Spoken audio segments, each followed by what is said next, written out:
हमारे साथ दो खवातीन मौजूद हैं इस्लामाबाद से। हमारे साथ मौजूद है समन गुल, कराची से हमारे साथ मौजूद हैं नाजिश अयाज। सबसे पहले तो आप दोनों खवातीन को मैं वुमेन्स डे की मुबारकबाद देना चाहती हूँ। मेरी तरफ से भी वुमेन्स डे भाई, बल्कि तीनों खवातीन को, शहर बानो भी बैठी हैं और आज तीनों खवातीन बड़ी मेहनत कर रही हैं, काम कर रही हैं, तो थैंक यू बहुत शुक्रिया। और देखें क्या जज्बा है, क्या जोश है कि वुमेन्स डे आज भी स्क्रीन पर ज्यादा खवातीन ही हमें नजर आ रही है। मैं हूँ, नाजिश है और समन गुल है। तो इसका क्रेडिट फिर सुनो न्यूज को और सुनो पाकिस्तान को देना कि हम लोग भरपूर अंदाज में वुमेन्स डे मना रहे हैं। इसका क्रेडिट सुनो पाकिस्तान को और सुनो न्यूज को भी है, लेकिन सबसे ज्यादा क्रेडिट खवातीन को है कि जो अपने दिन वाले दिन भी काम करती हैं। अपने दिन वाले दिन काम कर रही हैं। हाँ, बिल्कुल काम करती हैं। और मैं समझ रही हूँ कि दोनों खवातीन ने आपस में कोई कोलैबोरेशन करके सफेद कपड़े पहने हैं कि आज वुमेन्स डे मनाया जाए। और नाजिश ने तो ग्लासेस भी लगाए हुए हैं, मतलब इतना जबरदस्त तैयार है वो, और उसके साथ वो नौकरी कर रही हैं, अपनी ड्यूटी निभा रही हैं, ज़बरदस्त। तो ये तो होगी बात वुमेन्स डे की। अब कुछ रमज़ान की बात कर लेते हैं। नाजिश, आपकी जानिब आऊँगी। कराची में इस वक्त टमाटर, प्याज, आलू वगैरह के क्या रेट चल रहे हैं?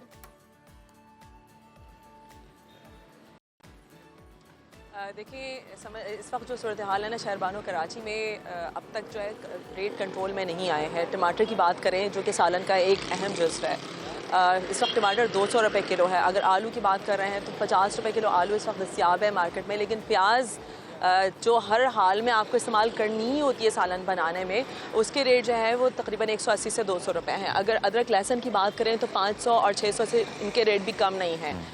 अब ओवरऑल जो सूरत हाल नज़र आ रही है मार्केट में, वो सब्जियों की तो बिल्कुल ही अनकंट्रोलेबल है। कमिश्नर के रेट कहीं नज़र नहीं आ रहे। लोग जो हैं वो आते हैं, कमिश्नर के रेट तो खैर अब कोई देखता ही नहीं है, लिस्ट कोई देखता ही नहीं है, क्योंकि सब्ज़ी वालों को भी पता है और ख़रीदारों को भी पता है कि उस रेट पे उनको कुछ नहीं मिलने वाला है। सब्ज़ी वाले जो बेचने वाले हैं वो कहते हैं कि कमिश्नर साहब जो हैं वो लिस्ट बनाते ही उनसे बगैर पूछे हैं तो हम उस नर्ख पर बेच भी कैसे सकते हैं। इसी तरीके से अगर आप आ जाएँ यूटिलिटी स्टोर्स के ऊपर, इस वक्त यूटिलिटी स्टोर सामान से भरा हुआ है लेकिन ख़रीदार नहीं है। अजीब सी बात है, यहाँ पे यूटिलिटी स्टोर में सामान मौजूद है, ख़रीदार नहीं है। उसका एक रीज़न ये है कि यूटिलिटी स्टोर में, मतलब बाहर अगर चीनी आपको 140 रुपये मिल रही है तो वही चीनी यूटिलिटी स्टोर में 155 रुपये मिल रही है, क्योंकि यूटिलिटी स्टोर वालों का कहना है कि हम तो रियायत सिर्फ उन्हीं को देंगे जिनके पास बेनज़ीर इनकम सपोर्ट का जो है कार्ड होगा या फिर वो उसके बेनिफिशरी होंगे। अब सवाल ये है कि कराची में कौन है बेनिफिशरी, कराची में कितने फ़ीसद हैं?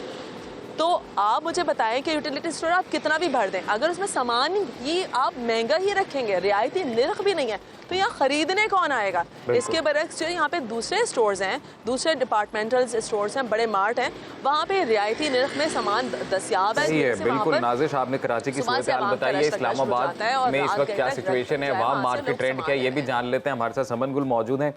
समन, वुमेन्स डे के हवाले से आप फील्ड में मौजूद हैं, काम कर रही हैं, इट्स वेरी गुड थिंग। ये बताएं कि इस वक्त अशाए ज़रूरिया की इस्लामाबाद में कीमतें क्या हैं, और हम चाहते हैं आज के दिन की मुनासिबत से कोई बुरी खबर भी है तो ज़रा हंसते मुस्कुराते किसी अच्छे अंदाज में दें ज़रा, ताकि दिल पे उस तरह से ना लगे।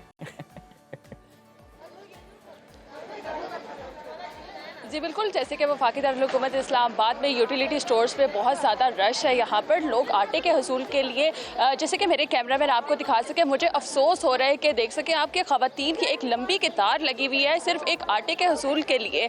इतना आटा इन्होंने इतना महंगा कर दिया है कि आम आवाम की पहुँच से दूर होता जा रहा है। और जो बात कर रहे हैं कि रमज़ान की सब्सिडी दी गई है, 750 अरब रुपये जो है वो मुख्तस किए गए हैं, लेकिन 19 जो बुनियादी ज़रूरियात हैं उन पर सब्सिडी दी गई है, जैसे कि घी, आटा, चीनी, दालें और जो मशरूबात हैं उन पे सब्सिडी दी गई है। लेकिन ये सिर्फ जो इनको रिलीफ दिया गया है वो सिर्फ जो BISP के जो शहरी हैं उन लोगों को, जिनके जो ID कार्ड रजिस्टर्ड हैं उन लोगों को दी जा रही हैं। जो बाकी आम मतवसत तबका है वो तो पिस के रह गया, उनके लिए तो कोई रिलीफ नहीं है।